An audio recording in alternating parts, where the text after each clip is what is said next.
Every so often, we get a letter here at 60 Minutes about a person so unusual or a place so extraordinary, we just have to take a look for ourselves.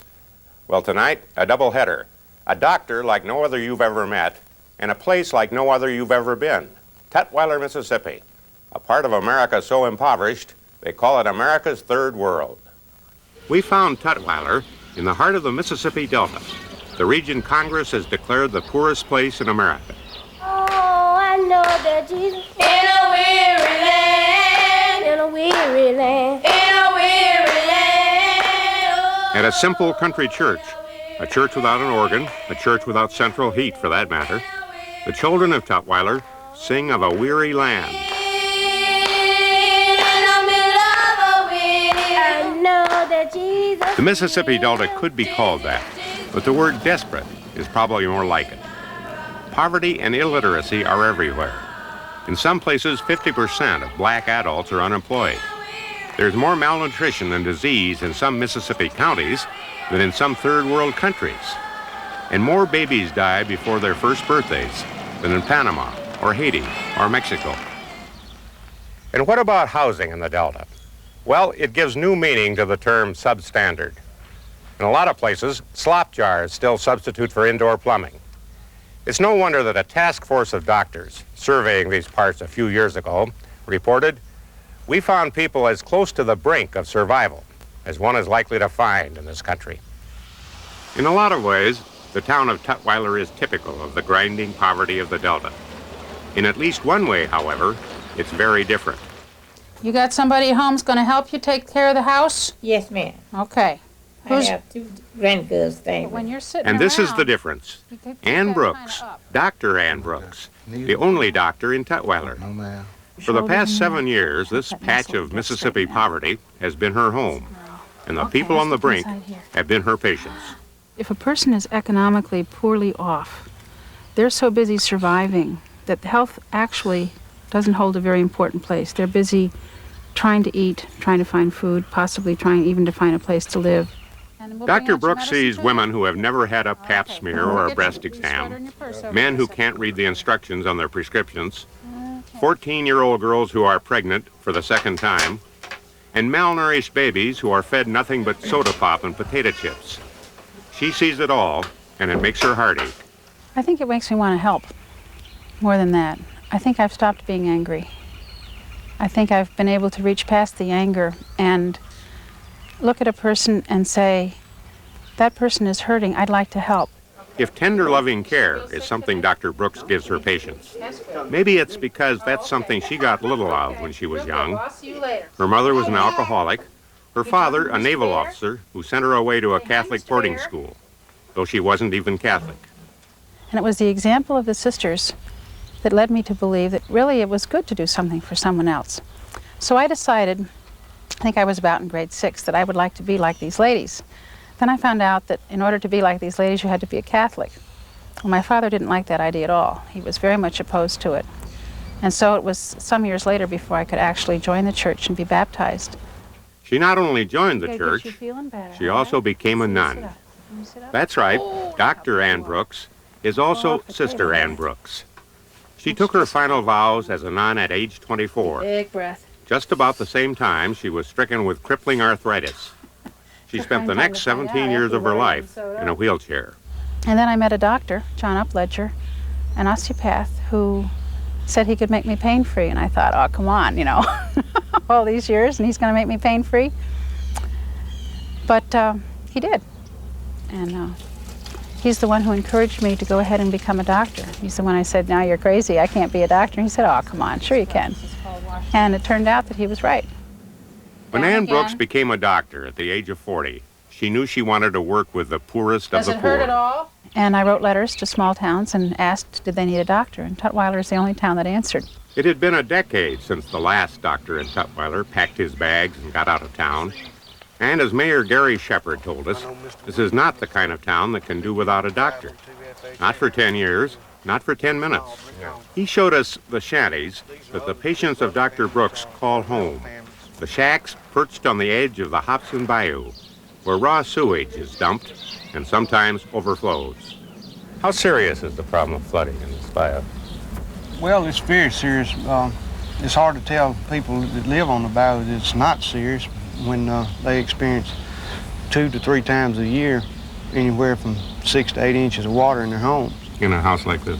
Yes, this home probably gets 12 inches of water in it 2 to 3 times a year. And there's untreated sewage in that water? Yes, sir, I'd have to say that there is some untreated sewer. They say it's evident after a rainstorm, when the waters recede and filth and dead animals are left behind.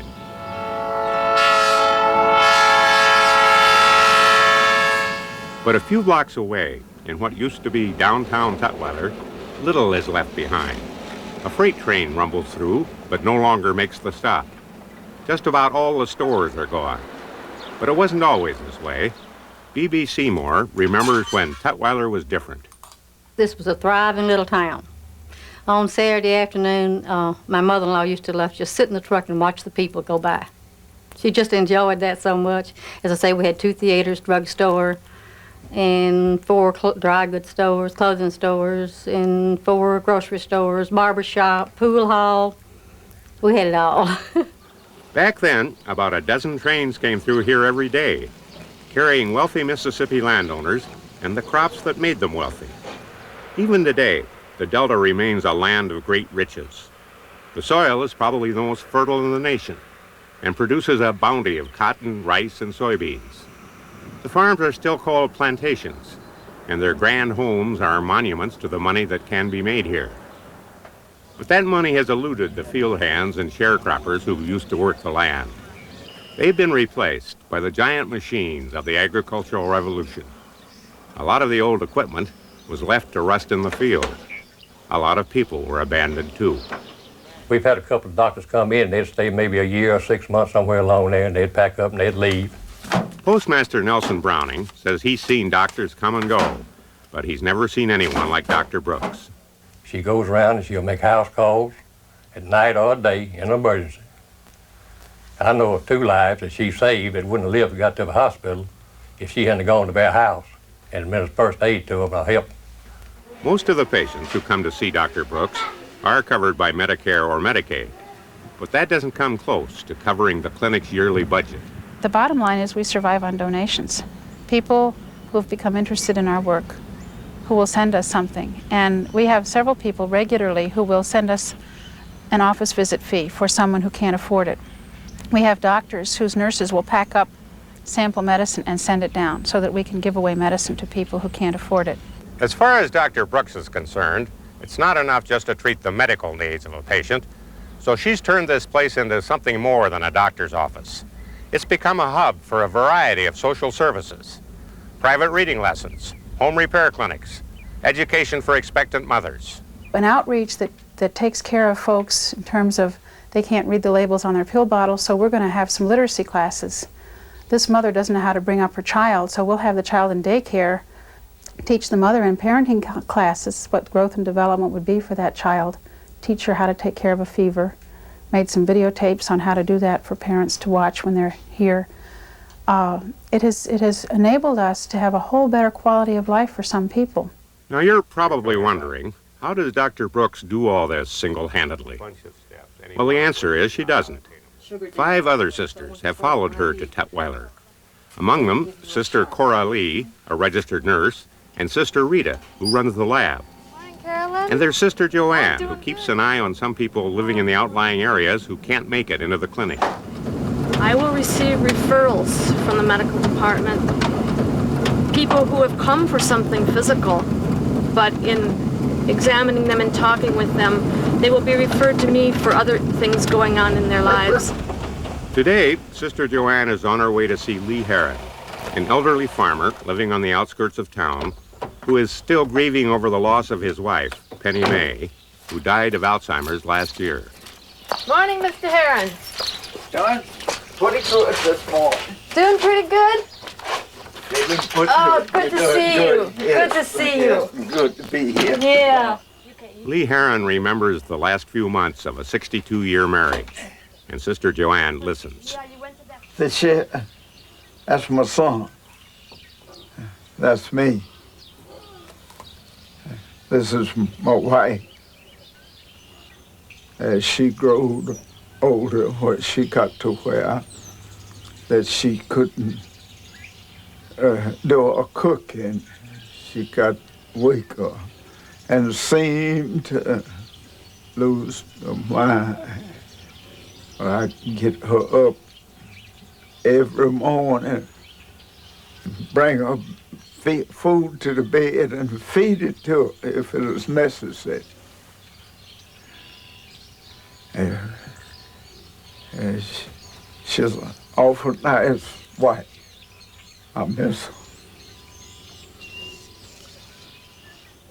Penny May is gone, but Lee Heron knows that Sister Joanne will be around to keep an eye on him. And then there's Sister Maureen. She's in charge of the social service programs operated by the clinic. On any given day, she can be found visiting folks on the muddy back roads of Tutwiler. Rosie!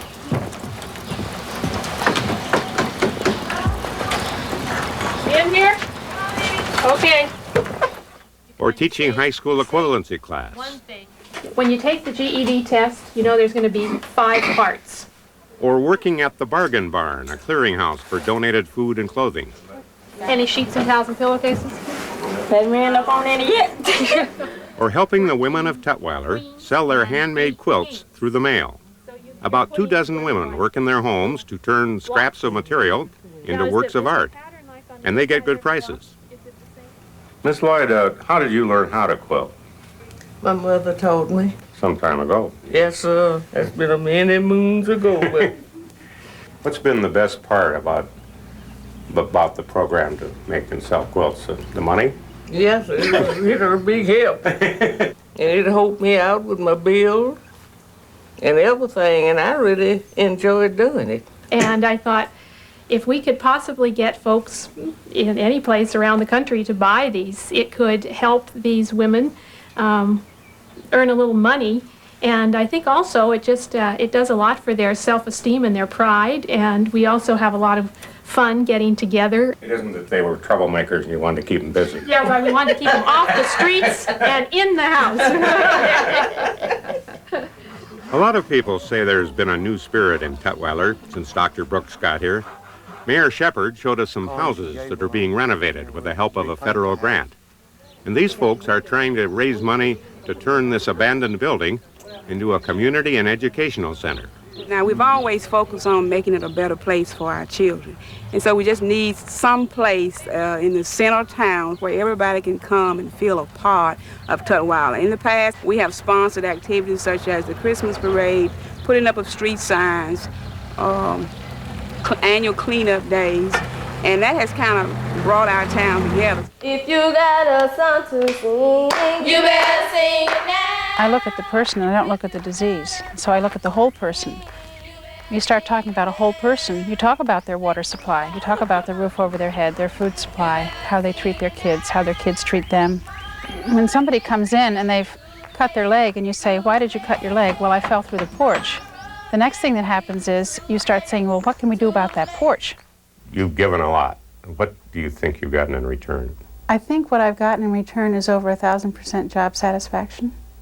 I've gotten things that are totally impossible to measure.